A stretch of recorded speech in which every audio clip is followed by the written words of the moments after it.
తాకట్లో ఉన్న బంగారాన్ని విడిపించి ఆ రోజున మార్కెట్ ధర కట్టి మిగిలిన డబ్బును మీకు అందిస్తుంది కొమ్మూరి గోల్డ్.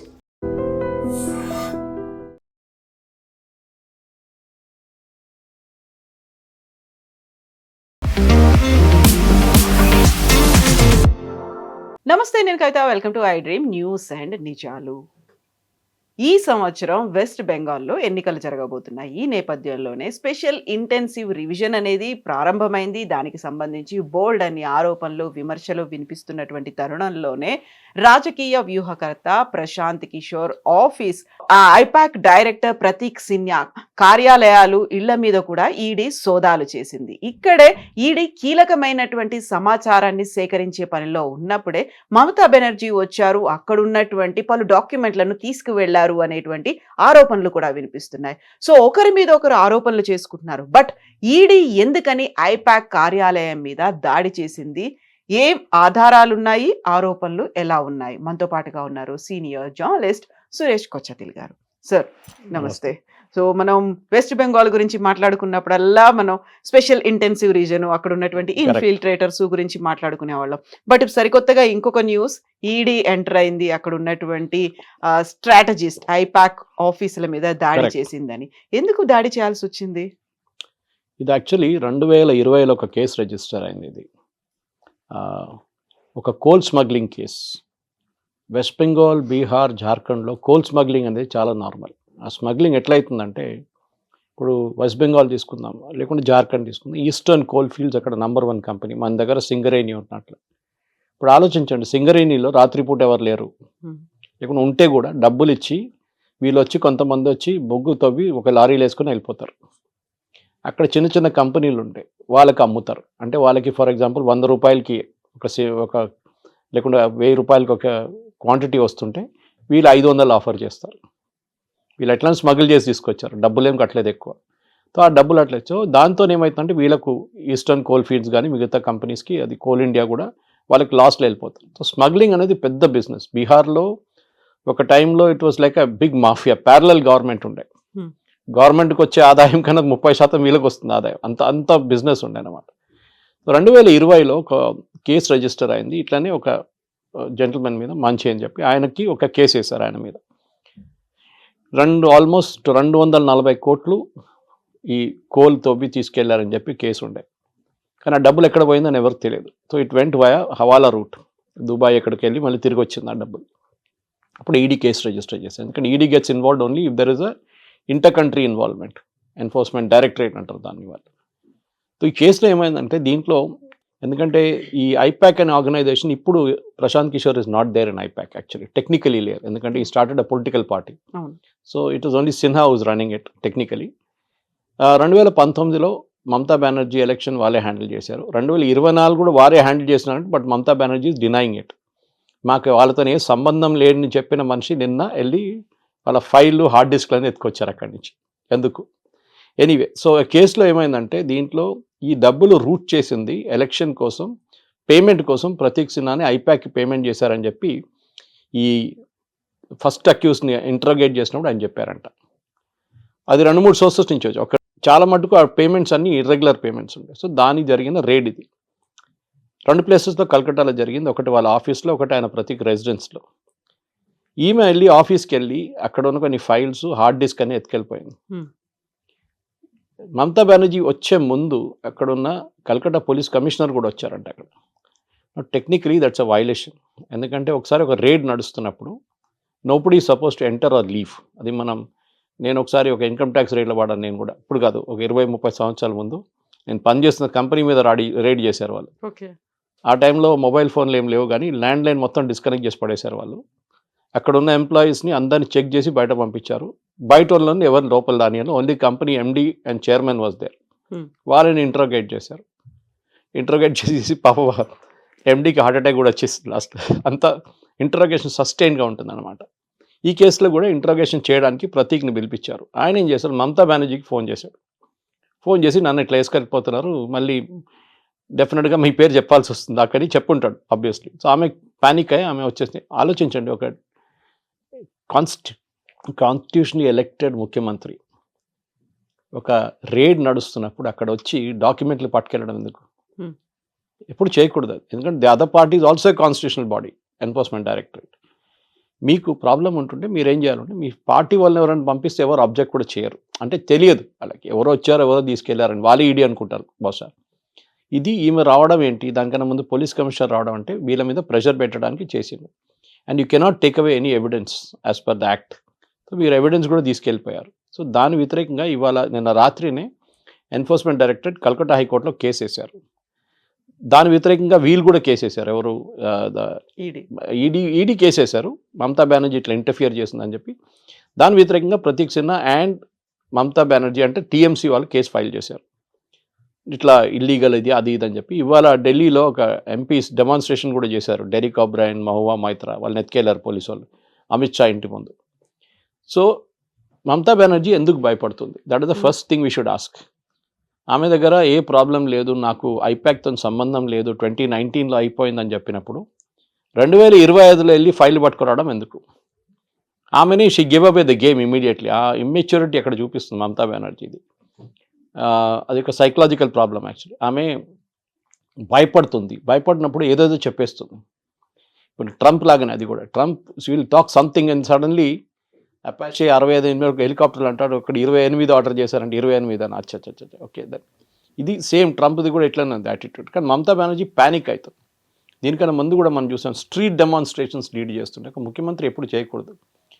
మీరు ఎప్పుడైనా కేరళ ముఖ్యమంత్రి కానీ రేవంత్ రెడ్డి కానీ ఆపోజిషన్ పార్టీకి చెప్తున్నాను నేను, I'm not talking ruling party. ఇట్లాంటి స్టాలిన్ లాంటి వాళ్ళు ఎప్పుడైనా రోడ్డు మీద ప్రొసెషన్ తీసి ఊరేగింపు తీసి ప్రొటెస్ట్ చేసిన చూసారా? Mamata Banerjee regular every week ఉంటుంది. ఏదైనా ఒక సబ్జెక్ట్ మీద ఒక ధర్నా ప్రొసెషన్, వాళ్ళ పార్టీ వాళ్ళందరూ ఎంటబడతారు, పెద్ద పబ్లిసిటీ దానికి వస్తుంది. ఇన్ దిస్ కేస్ ఆల్సో ఆమెకి అక్కడ వెళ్ళి డాక్యుమెంట్ తీసుకోవడానికి ఎందుకు వెళ్ళింది?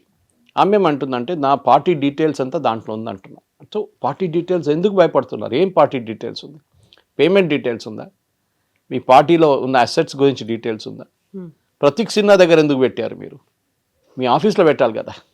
Why is he handling those details? లేదు మా క్యాండిడేట్స్ లిస్ట్ ఆయన దగ్గర ఉందంట. క్యాండిడేట్ లిస్ట్ ఇంకా ఎలక్షన్ అనౌన్స్ చేయలేదు కదా. 2024 ఎలక్షన్లో పని చేయలేదు అన్నారు మీరు. ఇప్పుడు 25 ఎలక్షన్ కాంట్రాక్ట్ ఇచ్చారా? అది కూడా డీటెయిల్స్ లేదు ఆమె దగ్గర. సో ద ఓవరాల్ మిక్స్ ఏమైందంటే కవిత గారు, మమతా బెనర్జీ ఇప్పుడు చాలా మటుకు ప్యానిక్ అయిపోతుంది. Her panic is understandable. ఎందుకంటే చాలా మటుకు ప్యానిక్ ఎందుకంటే ఓడిపోతారని ఒక భయం ఉంది. 58 లక్షల మందిని తీసేసిన తర్వాత ఓటర్స్ని ఇంకొక 50 లక్షల మంది కూడా పోతారు. 1 కోటి మంది ఎలక్షన్ లిస్ట్ నుంచి బయటకు అయిపోతారు. మనం దీని గురించి ముందు మాట్లాడాం కూడా. ఆ 1 crore పోతే మమతా బెనర్జీ ఛాన్సెస్ చాలా మటుకు ఇంపాక్ట్ అవుతుంది. బీజేపీ ఫుల్ మోడ్లో ఉన్నారు. ఇంకొక ఇంట్రెస్టింగ్ ఘటన జరిగింది నిన్న. జేపీ నడ్డా గారు బీజేపీ ఒక మీటింగ్ పెట్టారు కల్కటాలో ఒక స్టార్ హోటల్ అనుకుంటాను, సమ్ వెన్యూ ఇట్ వాస్. నేను exactly don't remember the venue. అక్కడ కల్కటాలో ఉన్న సీనియర్ పోలీస్ ఆఫీసర్ వచ్చారంట ఆ మీటింగ్ నడుస్తున్నప్పుడు. సో మీడియా, ఆయన సివిల్ డ్రెస్లో వచ్చారు, కానీ మీడియా గుర్తుపెట్టారు ఆయన. మీరేం చేస్తున్నారు ఇక్కడ బీజేపీ మీటింగ్ కదా అంటే ఆయన అప్పుడే తిరిగి లేదు నేను ఒకరిని కలవడానికి వచ్చానని చెప్పేసి వెళ్ళిపోయారంట. ఎవరిని కలవడానికి వచ్చారు? జేపీ నడ్డా గారు ఉన్నారు కదా అక్కడ, వాళ్ళ పార్టీ లీడర్స్ ఉన్నారు, వాళ్ళని కలవడానికి వచ్చారా? లేకుండా మీటింగ్లో ఏం జరుగుతుందని చెప్పి ఇంటెలిజెన్స్ రిపోర్ట్ ఇవ్వడానికి వచ్చారా? అదొక మాట. ఇదన్నీ నడుస్తున్నప్పుడు వెస్ట్ బెంగాల్ గవర్నర్ ఆయన మీద ఆనంద బోస్, అండ్ మమతా బెనర్జీ వాళ్ళకు అస్సలు పడదు. ఆయన మీద నిన్న రాత్రి ఒక థ్రెట్ వచ్చింది, డెత్ థ్రెట్, చంపేస్తామని చెప్పేసి. That must be a hoax, కానీ వచ్చింది. ఇప్పుడు దాన్ని ఇన్వెస్టిగేషన్ కూడా నడుస్తుంది. ఓవరాల్గా చూస్తే ఇప్పుడు ఏమవుతుందంటే మమతా బెనర్జీ పార్టీ వాళ్ళు ఇప్పుడు ఈ ఇంట్రెస్టింగ్ ఎపిసోడ్ ఏంటంటే కవిత గారు, reaction from Congress and CPM. Congress నుంచి అధీర్ రంజన్ చౌదరి కామెంట్ చేశారు, మమతా బెనర్జీ ప్యానిక్ అవుతుంది, మమతా బెనర్జీ ఎందుకు భయపడుతుంది, మమతా బెనర్జీ ఎందుకు పరిగెత్తుకుంటూ అక్కడ వెళ్ళింది అని చెప్పి కాంగ్రెస్ క్రిటిసైజ్ చేస్తున్నారు. సిపిఎం కూడా అదే క్రిటిసిజంలో వచ్చారు. సో సిపిఎం, బీజేపీ, కాంగ్రెస్ ఒకటివైపు వెళ్ళి మమతా బెనర్జీ మీద అటాక్ చేస్తున్నారు. కానీ ఎలక్షన్ వచ్చేదాకా ఇప్పుడున్న రిపోర్ట్స్ ప్రకారం కాంగ్రెస్ అండ్ సిపిఎం సపరేట్గా పోటీ చేయబోతున్నారు ఈసారి. That doesn't make a difference, ఎందుకంటే ఎట్లయినా వాళ్ళకి 0 సీట్లు వస్తుంది, ఒక సీట్ కూడా రాదు. కానీ interestingly Mamata Banerjee attitude suddenly అని కదా, మీకు దీనికన్నా ముందు కూడా ఉండే ఇట్లాంటి సిచ్యువేషన్స్ వచ్చినప్పుడు ప్యానిక్ అయిపోతున్నాము. వెళ్ళి ఏదేదో చెప్పేస్తుంది, మోదీ గారిని తిట్టేస్తుంది, అమిత్ షా గారిని చాలా హార్ష్ లాంగ్వేజ్ యూజ్ చేశారు. అట్లాంటి చాలా మటుకు చేసి కాన్స్టిట్యూషనల్ హెడ్ ఎప్పుడు చేయకూడదు ఇదంతా.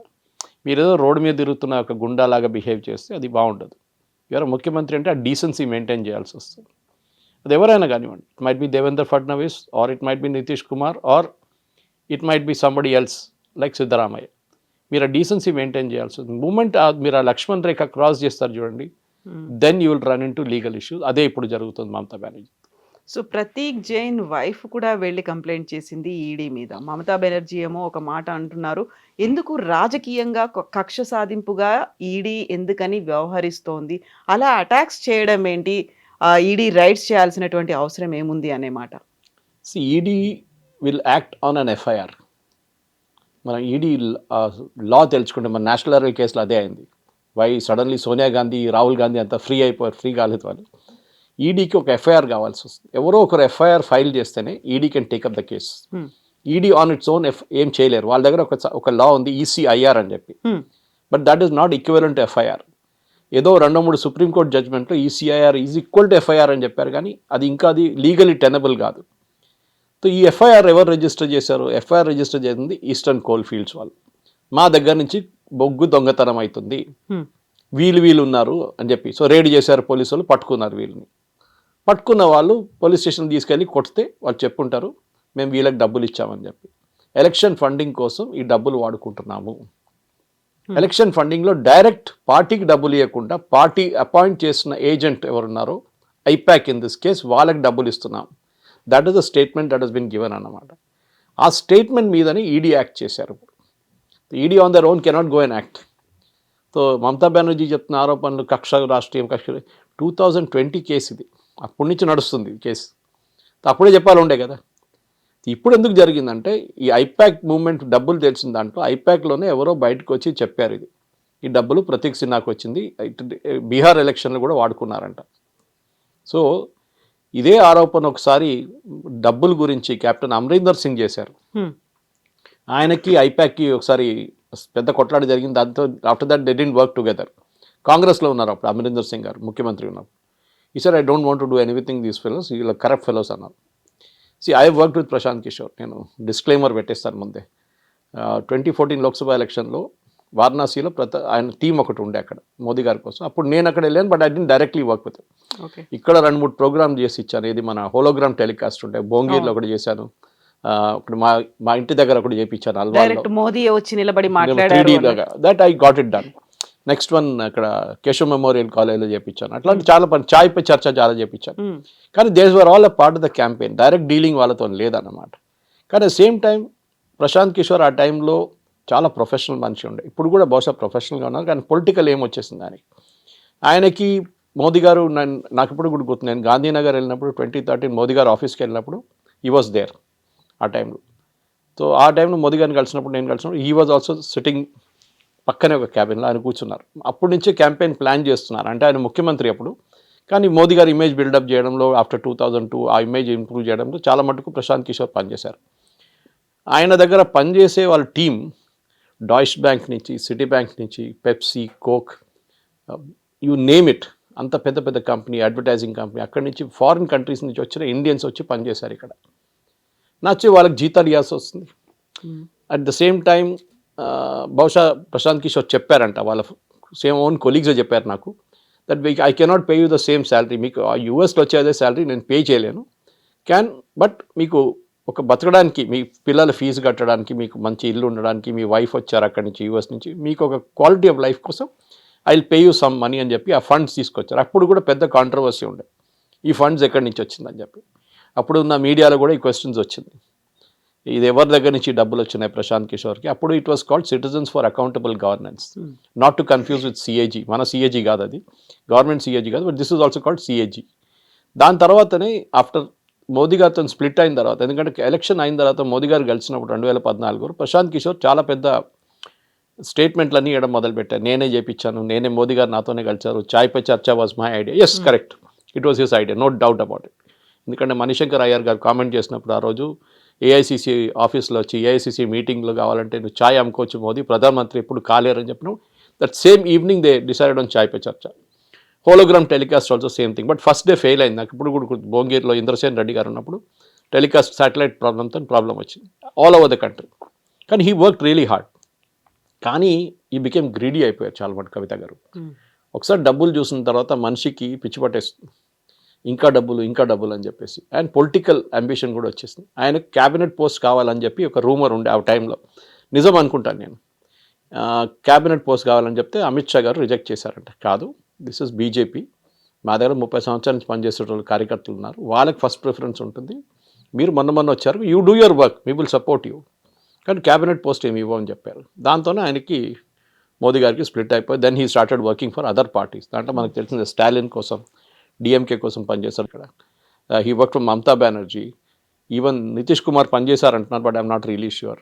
ఇట్లాంటి చాలామంది పార్టీస్ పనిచేశారు ఆయన. బట్ ఇప్పుడు జరిగిన దాంట్లో ఐఎమ్ సర్ప్రైజ్ ఆయన పేరు లేదు.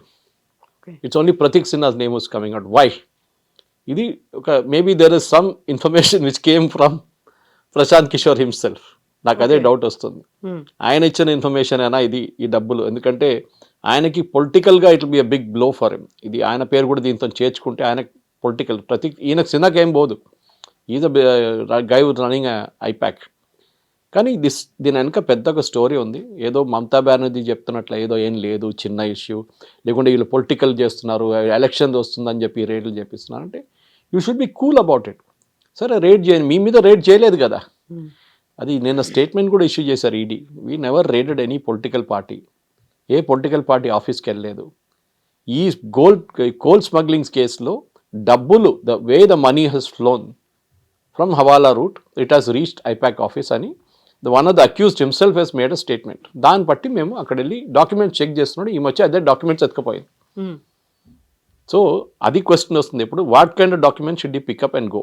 That is a big question. మీరు ఇన్వెస్టిగేషన్ని హ్యాంపర్ చేస్తారంటే that is also offence actually. And as a ముఖ్యమంత్రి మీరు ఉన్నప్పుడు, మీరు ప్రమాణ స్వీకారం చేసినప్పుడు I will preserve, protect and defend the constitution of India as by law established అన్నారు. అది ఒక పెద్ద ఇష్యూ.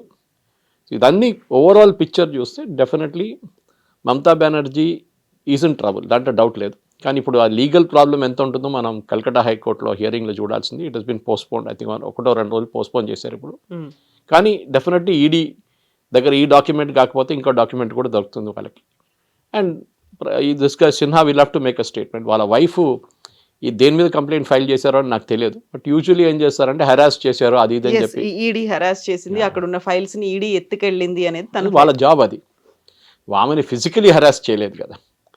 ఓకే, దేవుడ picked up the file and గా, నీకు భయం ఎందుకు ఫైల్ ఎత్తుకెళ్తే? What the part of the procedures. మీ సంతకం తీసుకుంటారు వాళ్ళు, ఈ ఫైల్ తీసుకెళ్తున్నాం దీంట్లో 100 పేజీలు ఉన్నాయని చెప్పి మీ సంతకం వాళ్ళు they take make all list of all assets. వాళ్ళు ఎత్తుకెళ్తాం, హార్డ్ డిస్క్ తీసుకెళ్తున్నాం, మీ మొబైల్ ఫోన్ తీసుకెళ్తున్నాం, అన్ని డీటెయిల్స్ రాసి ఇవ్వాల్సి వస్తుంది. దిస్ ద లీగల్ ప్రొసీజర్ అది. సో ఆమె కావాలని చెప్పి డెఫినెట్లీ మమతా బెనర్జీ వాళ్ళు చెప్పుంటారు, మీరు కేసు ఫైల్ చేయండి ఈడీ ఎత్తుగా, మేము చూసుకుంటాం, మా పోలీసు వాళ్ళే కదా వాళ్ళు వచ్చి వీళ్ళు ఎత్తుకెళ్తారని. అది జరగదు. ED is protected under law. So వాళ్ళని ఇట్లా మీరు ఒట్టివల్లి హరాస్ చేయలేరు, అది ఒక లా ఉంది. దాని వ్యతిరేకంగా నిన్న రాత్రి న్యూస్ వచ్చింది నాకు. చాలామంది కొంతమంది ఫోన్స్ మీడియాలో ఉన్న ఫ్రెండ్స్ ఫోన్ చేసి అడిగారు, ఇదేంటి ఈమె కేసు ఫైల్ చేస్తుంది ఎన్ఫోర్స్మెంట్ డైరెక్టర్. నేను చెప్పిన Mamata Banerjee cannot file a case. It can be other Sinha or his wife. ఇప్పుడు మీరు చెప్పినప్పుడు నాకు తెలిసింది it is his wife who filed a complaint, not him.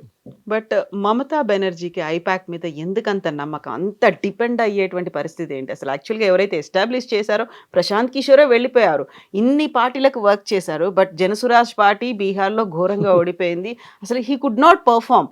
అలాంటి కండిషన్లో ఐపాక్ మీద అంత డిపెండ్ అయ్యేటువంటి పరిస్థితి, అంత నమ్మకం ఎందుకు పెట్టుకుంది తను? ఐ థింక్ మమతా బెనర్జీకి ఇప్పుడు చాలా అవసరం ఐపాక్. ఎందుకంటే ఇంగ్లీష్లో మేము స్లైస్ అండ్ డైస్ అంటాం స్టాటిస్టిక్స్లో. ఒక కాన్స్టిట్యున్సీలో 30,000 నుంచి 40,000 ఓట్లు వెళ్ళిపోతే have been remove from the rolls అంటే అది ఏ పార్టీ గెలిచిందో వాళ్ళకే problem. Last time Mamata Banerjee TMC party, if my memory serves me right, 215 సీట్లు గెలిచారు వాళ్ళు, 215-17. బీజేపీకి 77 వచ్చినాయి, వీళ్ళిద్దరికి 0. మిగతా చిన్న చిన్న పార్టీలకి ఏదో వచ్చినా కానీ the major part went to these 2.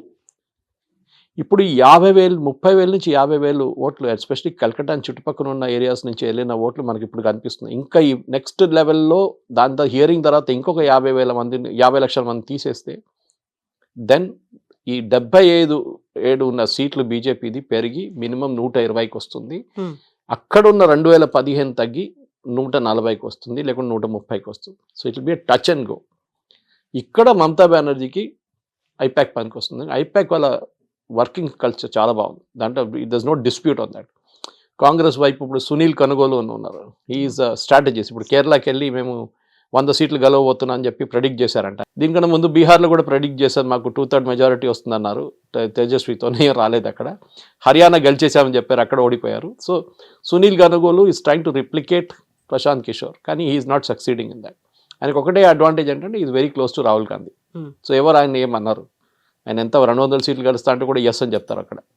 So ఈ పరిస్థితుల్లో now Mamata Banerjee is dependent on Prashant Kishor. ఎందుకంటే ప్రతి కాన్స్టిట్యున్సీలో కవిత గారు ఎలక్షన్ ముందట్లాగా కాదు ఇప్పుడు. ఎస్పెషలీ లాస్ట్ 15 ఇయర్స్లో ఎలక్షన్ చాలా మటుకు మారిపోయింది. 15 సంవత్సరాల్లో యంగ్ ఓటర్స్ని అట్రాక్ట్ చేయడం చాలా డిఫికల్ట్ అయిపోతుంది.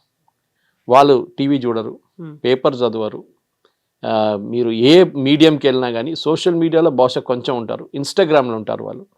సో వాళ్ళని అట్రాక్ట్ చేయడం అంటే చాలా మటుకు ఇట్లాంటి ఏజెన్సీస్ మీకు కావాల్సి వస్తుంది.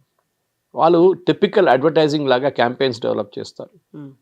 ఆ క్యాంపెయిన్ కూడా మైన్యూట్లీ టార్గెట్ చేస్తారు వాళ్ళు. ఫర్ ఎగ్జాంపుల్ ఐటీ సెక్టర్లో ఉన్న వాళ్ళు ఐటీ సెక్టర్ ఆ ఇష్యూస్ పెట్టి ట్యాకిల్ చేస్తారు. ఫార్మాలో పనిచేస్తున్న వాళ్ళు ఫార్మింగ్ కమ్యూనిటీలో ఆర్గానిక్ ఫార్మింగ్ చేస్తున్న చాలామంది చదువుకున్న వాళ్ళు వాళ్ళు టార్గెట్ చేస్తారు సపరేట్. అన్ఎంప్లాయిడ్ని ఇంకో రూట్లో టార్గెట్ చేస్తారు. సో ఈ స్లైసింగ్ అండ్ డైసింగ్లో వీళ్ళు Prashant Kishor team is very good. వాళ్ళ call centre operations is even excellent, చాలా బాగా చేస్తారు వాళ్ళు. సో బహుశా ఇప్పుడు మమతా బెనర్జీకి వీళ్ళు కావాలి ఇప్పుడు మోర్ దెన్ వాట్. దానికోసం ఆమె నిన్న ఇచ్చిన స్టేట్మెంట్ తర్వాత నేను కూడా సర్ప్రైజ్ అయిపోయాను. 2019లో మా కోసం పనిచేశారని చెప్పిన వాళ్ళు 2025లో మమతా బెనర్జీ పార్టీ ఫైల్స్ ఎందుకు పెట్టుకున్నారు? సో పాసిబ్లీ ఆమె కాంట్రాక్ట్ రిన్యూ చేసుకుని ఉంటుంది ఇప్పుడు 2026 ఎలక్షన్స్ కోసం. She would renewed the contract with IPAC. అదే that's only reason I see. ఎందుకంటే ఆమె చెప్తుంది కదా క్యాండిడేట్ లిస్ట్ ఉంది వాళ్ళ దగ్గర అని. అంటే ఆబ్వియస్లీ క్యాండిడేట్ లిస్ట్ డిసైడ్ చేశారు, అట్లీస్ట్ టెంటేటివ్ లిస్ట్ డిసైడ్ చేశారు, అది ఐపాక్ దగ్గర ఉండిపోయింది. ఐపాక్ వాళ్ళు స్ట్రాటజీ డెవలప్ చేస్తున్నారు. ఈ క్యాండిడేట్ని అక్కడ వెళ్ళి ఆ కాన్స్టిట్యున్సీ వెళ్ళి వాళ్ళు సర్వేలు చేస్తారు. ఇప్పుడు 5 క్యాండిడేట్ మమతా బెనర్జీ పేర్లు ఇస్తే 5 పేరు తీసుకొని కాన్స్టిట్యున్సీలో వెళ్ళి ఒక సర్వే 50,000 మందిని కాంటాక్ట్ చేస్తారు. ఈ క్యాండిడేట్ని మీరు ఈ 5 మంది ఉంటే మీరు ఎవరికి ఓటేస్తారు టీఎంసీలో అంటే వాళ్ళు చెప్తారు XYZ. అది బట్టి వాళ్ళు వచ్చి మళ్ళీ మమతా బెనర్జీకి ప్రజెంటేషన్ చేస్తారు. ప్రతి కాన్స్టిట్యున్సీలో we'll popular then she will take a call on that. అది బహుశా చేస్తున్నారు. ఆ డీటెయిల్స్ ఈ లిస్ట్లో ఉండిపోయింది. అదే ఆ గ్రీన్ ఫైల్ తీసుకొని ఆమె బయటకు వచ్చింది నిన్న. పాసిబుల్లీ ఆ గ్రీన్ ఫైల్లో ఆ డీటెయిల్స్ ఉండే నిన్న క్యాండిడేట్ లిస్ట్. అది భయపడుతున్నారు. ఆ క్యాండిడేట్ లిస్ట్ గట్రా బీజేపీ దగ్గర వెళ్ళిపోతే వీళ్ళు గుంజుకుంటారు అటువైపు అని చెప్పి భయం ఉండొచ్చు. So I think she's dependent, దాని డౌట్ లేదు. ఎందుకంటే వాళ్ళ పార్టీ ఇన్ఫ్రాస్ట్రక్చర్ అనేది లేదు వాళ్ళ దగ్గర. She and her nephew Abhishek Banerjee వీళ్ళిద్దరే ఉన్నారు. ఆమెకి అభిషేక్తోని కూడా ఏదో డిఫరెన్స్ ఒపీనియన్ ఉందని చెప్పి కల్కటాలో ఉన్న కొన్ని బెంగాలీ న్యూస్ పేపర్స్ రిపోర్ట్ చేస్తున్నారు. దీనికన్నా ముందు కూడా వీళ్ళిద్దరు నడువిట్లో కొంచెం డిఫరెన్స్ ఒపీనియన్ వచ్చింది. సో దాని తర్వాత మళ్ళీ ఆమె she took him back in to the party. Like same with Mayawati కూడా నెవ్యూ మీద డిపెండెంట్ అయి ఉన్నారు. వాళ్ళిద్దరు ఒకసారి కొట్లాడుకొని మొత్తం సపరేట్ అయిపోయారు, మళ్ళీ రిటర్న్ వచ్చారు ఇప్పుడు. So this election definitely Mamata బెనర్జీకి ఐపాక్ కావాల్సి, ఐపాక్ కాకపోతే ఇంకేదైనా agency, but I'm sure that ఐపాక్తో వాళ్ళకి ఏదో ఒక వర్కింగ్ రిలేషన్షిప్ డెఫినెట్గా ఉంది.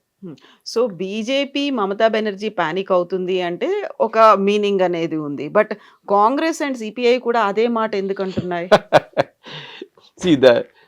ఏం చెప్తారు, బెగ్గర్స్ కెన్ బి చూజర్స్ అంటారు ఇంగ్లీష్లో. అవును, ఓకే.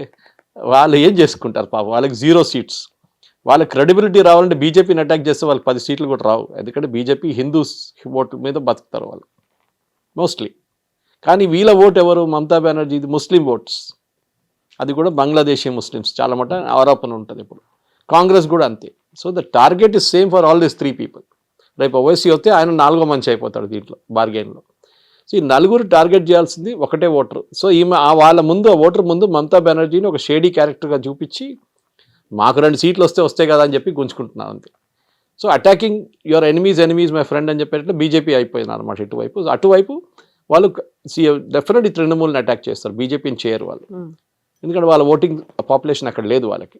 సో దానికోసం బహుశా ఇవాళ కానీ అధీర్ రంజన్ చౌదరి స్టేట్మెంట్ ఇచ్చారని చెప్తే అది కొంచెం డౌట్ఫుల్. ఎందుకంటే అధీర్ రంజన్ చౌదరికి కాంగ్రెస్ పార్టీలోనే ప్లేస్ లేదు ఇప్పుడు. ఈసారి సీట్ ఇస్తారో లేదో తెలియదు. ఈ was a 5-time MP and last leader of opposition. Exactly. దీనికన్నా ముందు ఉన్న లోక్సభలో even though leader of opposition post లేకుండే, but he was still the leader of Congress in the Lok. కానీ ఈసారి రాహుల్ గాంధీ వచ్చి ఆ టైటిల్ తీసుకెళ్ళిపోయాడు. ఈయనని ఐ థింక్ యూసుఫ్ పఠాన్ ఓడించారు ఆఫ్టర్ 5 టర్మ్స్ 6 టర్మ్స్లో లోక్సభ ఆయన గెలవలేదు ఈసారి. So it will be an interesting thing. But నా అంచనా ప్రకారం మమతా బెనర్జీ ఈజ్ ప్యానికింగ్. ఎందుకంటే ఎప్పుడైనా మీరు ఎలక్షన్ ఓడిపోతున్నప్పుడే మీరు ప్యానిక్ అవుతారు. Otherwise you'll never panic.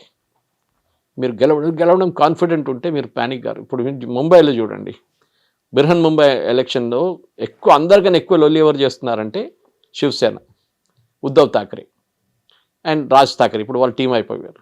వాళ్ళే ఇప్పుడు సంజయ్ రావత్ కానీ వీళ్ళు కానీ రోజు ఆరోపణలు చేయడం అది ఇది అని చూస్తాను. నేను ముంబై పేపర్స్ ట్రాక్ చేస్తాను. నేను దాంట్లో ఉంటుంది, మనకు నేషనల్ లెవెల్ అంత రాదు న్యూస్ బయటికి, కానీ ముంబైలో చాలా ఇంట్రెస్టింగ్ కంటెస్ట్ నడుస్తుంది. ఇంకా ఎవరు కంప్లైంట్ చేస్తున్నారు? షిండే గ్రూప్ కంప్లైంట్ చేస్తున్నారు, which is a part of the NDA alliance. అది ఇంకో పాలిటిక్స్ అక్కడ. సో మనం పాలిటిక్స్లో there are no permanent friends and enemies అంటాం మనం. ఎగ్జాక్ట్లీ. అదే ఇక్కడ బెంగాల్లో కూడా జరుగుతుంది. ఇప్పుడు జరిగే దాంట్లో నా అంచనా ప్రకారం it will be very tough contest. If 1 crore ఓటర్స్ని తీసేస్తే బీహార్లో జరిగినట్లనే చాలా మార్పు బెంగాల్లో కూడా రావచ్చు.